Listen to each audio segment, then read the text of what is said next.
everyone, welcome back for another deep dive with us. You know how much we love to geek out on a topic, and today we're taking a closer look at something. Well, we all do it, but we probably don't understand nearly as well as we should. We're talking about sleep. Oh, yes. Sleep. The thing we spend about a third of our lives doing.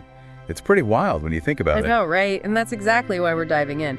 We want to understand not just why we feel groggy after a late night, but the real impact sleep or lack of it has on, well, everything. It affects, well, everything. Exactly. Our guide for this deep dive is Why We Sleep by Matthew Walker. He's a leading sleep scientist, and let me tell you, this book is packed with some seriously eye-opening info. I think you're going to be surprised by what we uncover today. Oh, absolutely. One of the things that really struck me was how evolutionarily strange sleep is. Think about it. We spend a third of our lives basically vulnerable, unable to react to threats. It seems counterintuitive from a survival standpoint, right? Right. You'd think we'd have evolved to be more on guard, but instead, we're out cold for hours. Right. So there must be some pretty powerful reasons. Powerful enough to outweigh those risks. Definitely. And that's exactly what Walker gets into. He lays out the risks of not getting enough sleep. And it's not just feeling a little tired. Oh, it's way more than that.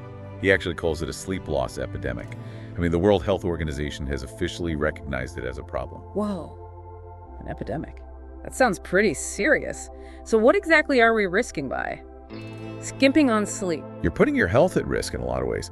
A lot of people don't realize that 2/3 of adults in developed nations, they're not getting enough sleep. 2/3. That's a crazy high number. It is. And a lot of those people are dealing with serious consequences because of it. Like, your immune system takes a major hit when you don't sleep enough. Walker says you basically double your risk of developing cancer. Wow. So this isn't just about feeling a little run down. This is serious stuff. It is. And it's not just cancer. Sleep deprivation also increases your likelihood of developing Alzheimer's disease. Alzheimer's, that's terrifying. I know, it's scary stuff. And it's all because when we sleep, our brains actually clear out toxins, including this protein called beta amyloid that builds up and can lead to Alzheimer's if you don't get enough sleep. Well, the cleanup process gets disrupted. So it's like our brains are doing a deep clean while we sleep. And if we skip sleep, it's like letting the garbage pile up. Exactly. And the problem is it doesn't just stop with the brain. Your blood sugar levels can get messed up too. Really? I never would have thought sleep had anything to do with blood sugar. Well, Walker found that even moderate sleep reduction for just 1 week can actually disrupt your blood sugar levels to a pre-diabetic state. That's wild. It's like everything in our bodies is connected. Absolutely. And it goes on. Your cardiovascular system takes a hit too. You're looking at an increased risk of coronary heart disease, stroke, even congestive heart failure, all tied to chronic sleep deprivation. Wow. So that whole sleep when I'm dead thing, it's not just about being tired, it's about putting your life at risk. Unfortunately, that's true. Walker talks about a rare genetic disorder called fatal familial insomnia. Basically, people with this disorder can't sleep, and they die within 18 months. That's awful. And then there's drowsy driving, which we all know is incredibly dangerous. It actually claims more lives than alcohol and drugs combined. That's a sobering thought. Okay, so we've established that sleep deprivation is really bad for us. But I still don't understand why we evolved to be so reliant on it in the first place. That's the big question, isn't it?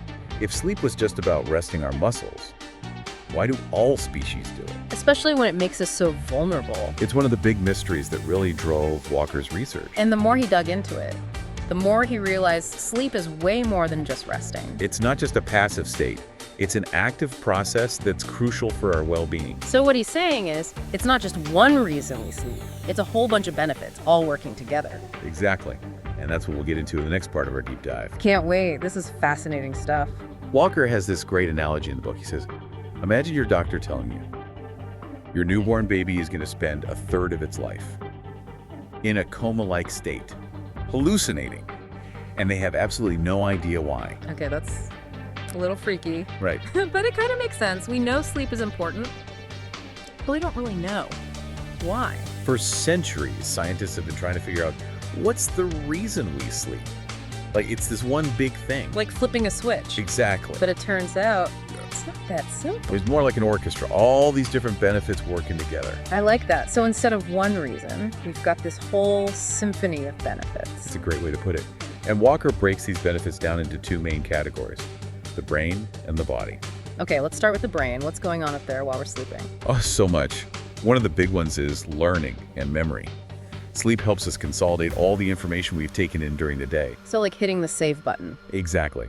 Which is why pulling an all-nighter to cram for a test is actually a terrible idea. So we're better off getting a good night's sleep than trying to force our brains to remember everything at the last minute. Absolutely. And it's not just about remembering facts. Sleep also helps us with decision-making. Really? Yeah, Walker found that. People who are sleep-deprived, they tend to make riskier decisions. That's interesting. I guess it makes sense. If you're tired, you're not thinking as clearly. Exactly. So sleep helps us not only remember what we've learned, but also use that information to make better decisions. Precisely. And then there's the emotional side of things. Sleep helps us regulate our emotions. So that's why I'm so grumpy when I don't get enough sleep. Exactly. When you're sleep-deprived, you're more likely to overreact to things. Be irritable, anxious. All my filters are gone. Pretty much. Okay, so sleep helps us learn, make better decisions, and regulate our emotions. That's a pretty impressive list. It is. But what about dreams? Where do they fit into all of this? Dreams are fascinating. For a long time, people thought they were just random nonsense. Yeah. But it turns out they actually play an important role in processing emotions, boosting creativity, even solving problems. So that aha moment I had in the shower this morning could have been thanks to a dream. It's possible. Walker talks about how some of the most creative people in history have gotten their best ideas from dreams. That's incredible. So our brains are busy doing all this important work while we're sleeping. And that's just the brain. Right. We haven't even gotten to the body yet. There's a whole other set of benefits happening there. Okay, let's dive in. What's sleep doing for our bodies? Well, first, there's the immune system. Sleep helps boost our immune function, making us less susceptible to infections. So it's not just about avoiding that afternoon slump. It's about staying healthy overall. Right. And it plays a big role in our metabolism, too. Oh, really? I never would have thought sleep and metabolism were connected. Well, they are. During sleep, our bodies work to balance insulin and glucose levels. That makes sense. I always feel like my cravings go crazy when I'm sleep deprived, and my energy levels are all over the place. That's because your body's trying to compensate for that lack of hormonal regulation that happens during sleep. Oh, wow. Which is why sleep is also so important for maintaining a healthy weight. So it's not just about how much we eat, it's about how well we sleep, too. Exactly. Sleep helps regulate those appetite hormones, Yeah. keeping those cravings in check, and promoting a feeling of fullness. That's good to know. And get this, sleep even supports a healthy gut microbiome. Wait, the gut microbiome? What does that have to do with sleep?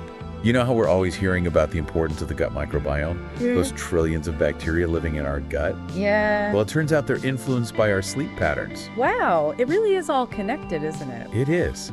And sleep plays a key role in keeping everything in sync. Oh, and I almost forgot. We can't talk about the benefits of sleep without mentioning cardiovascular health. Heart health. Yep. Sleep helps lower blood pressure and strengthens the heart muscle. So getting enough sleep can actually protect our hearts. It can. It's amazing how much sleep affects every aspect of our health. It really is. Before we wrap up, I'm curious to hear a bit more about Matthew Walker himself. What led him to become such a passionate advocate for sleep? Well, he wasn't always a sleep researcher, believe it or not. He actually stumbled into this field by accident. Really? Yeah, he was originally studying brainwave activity in older adults with dementia. Wow. So how did he go from dementia research to sleep?